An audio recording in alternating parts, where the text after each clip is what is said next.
સમાચાર જે પ્રાપ્ત થઈ રહ્યા છે તે પ્રાપ્ત થઈ રહ્યા છે ટીઆરપી અગ્નિકાંડને લઈને। ટીઆરપી અગ્નિકાંડ પછી પણ ફાયર અધિકારીનું જમીર નથી જાગ્યું। હજુ પણ કોઈ પણ જાતની શરમ વિના ફાયર અધિકારીઓ લઈ રહ્યા છે લાંચ। ફાયર એનઓસી આપવા માટે લાંચ લેવાના સિલસિલો હજુ પણ ચાલુ છે। 27 લોકોના જીવ હોમાયા પણ ફાયર અધિકારીઓને ખિસ્સા ભરવામાં રસ છે। તેઓ હવે પણ હજુ પણ સુધરી નથી રહ્યા। અમદાવાદ કોર્પોરેશનનો વધુ એક ફાયર અધિકારી લાંચ લેતા ઝડપાયો છે। ડિવિઝનલ ફાયર ઓફિસર નાયત શેખ લાંચ લેતા પકડાયો છે। ફાયર એનઓસી આપવા માટે માંગી હતી 65,000 રૂપિયાની લાંચ। મહત્વના સમાચાર, હજુ પણ ફાયર અધિકારીઓ સુધરી નથી રહ્યા। આટલી મોટી ઘટના ઘટી છે પરંતુ હજુ તેઓ ખિસ્સા ભરવામાં વ્યસ્ત છે।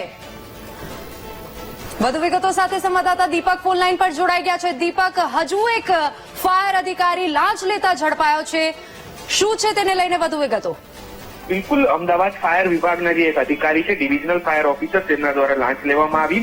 65,000ની લાંચ લેતા એસીબીના છટકામાં તેઓ ઝડપાઈ ચુક્યા છે। ઇનાયત શેખ કે જેમના દ્વારા એક વેપારી પાસેથી ફાયર એનઓસી આપવા માટે થઈને 80,000ની માંગ કરવામાં આવી હતી, પરંતુ પહેલા 15,000 રૂપિયા લીધા અને ત્યારબાદ 65,000 રૂપિયાની માંગ માટે થઈને તેમને દબાણ કરવામાં આવતું હતું અને અવારનવાર 65,000 રૂપિયા માંગવામાં આવતા હતા, પરંતુ એસીબીના છટકામાં હવે અધિકારી જે છે તે આવી ચુક્યા છે। તેમની સામે હવે કાર્યવાહી કરવામાં આવશે। મહત્વનું છે કે અમદાવાદ મહાનગરપાલિકાની અંદર અગાઉ પણ અધિકારીઓ જે છે તે લાંચ લેતા ઝડપાયા છે અને વધુ એક divisional fire officer Inayat Shaikh જે છે તે લાંચ લેવાના કેસમાં પકડાયા છે। જી દીપક, અત્યારે તેઓ ઝડપાયા છે, આગળ કઈ પ્રકારની કાર્યવાહી કરવામાં આવશે?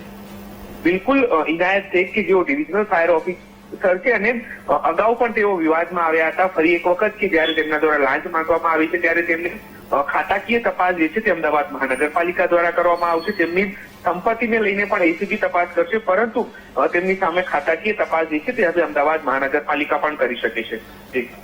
જી દીપક, આભાર સમગ્ર માહિતી બદલ। તો જે રીતે સમાચાર મળી રહ્યા છે તે પ્રમાણે divisional fire officer Inayat Shaikh વધુ એક વખત લાંચ લેતા ઝડપાયા છે। આ સિલસિલો હજુ પણ યથાવત છે। કેટલાક લોકો એક એવી મોટી દુર્ઘટના જે રાજકોટ અગ્નિકાંડમાં જે કેટલાક લોકો હોમાયા હતા, હજુ પણ ફાયર અધિકારીઓને એક ખબર નહીં એમને ખિસ્સા ભરવામાં કેટલો રસ છે કે હજુ પણ તેઓ સુધરી નથી રહ્યા। એએમસીનો ફાયર અધિકારી લાંચ લેતા ઝડપાયો છે। આ મહત્વના સમાચાર જે અત્યારે પ્રાપ્ત થઈ રહ્યા છે। જે રીતે અમદાવાદ કોર્પોરેશનનો વધુ એક ફાયર અધિકારી લાંચ લેતા ઝડપાયો છે। ડિવિઝનલ ફાયર ઓફિસર નાયત શેખ લાંચ લેતા ઝડપાયો છે અને ફાયર એનઓસી આપવા માટે તેઓએ 65,000 રૂપિયાની લાંચ માંગી હતી। 27 લોકોના જીવ હોમાયા પણ ફાયર અધિકારી સુધરતા નથી। અમદાવાદ કોર્પોરેશનનો વધુ એક ફાયર અધિકારી લાંચ લેતા ઝડપાયો છે। 8 માર્ચે માફ કરજો, ડિવિઝનલ ફાયર ઓફિસર નાયત શેખ લાંચ લેતા ઝડપાયા। ફાયર એનઓસી આપવા માટે તેઓએ 65,000 રૂપિયાની લાંચ માંગી અને તેઓ આ પ્રથમ વખત નહીં પરંતુ અગાઉ પણ આવા કેસમાં ઝડપાયા છે, પરંતુ હવે કયા પ્રકારની તેમની સામે કાર્યવાહી કરવામાં આવશે તે જોવાનું રહેશે। એએમસીનો ફાયર અધિકારી 65,000ની લાંચ લેતા ઝડપાયો છે।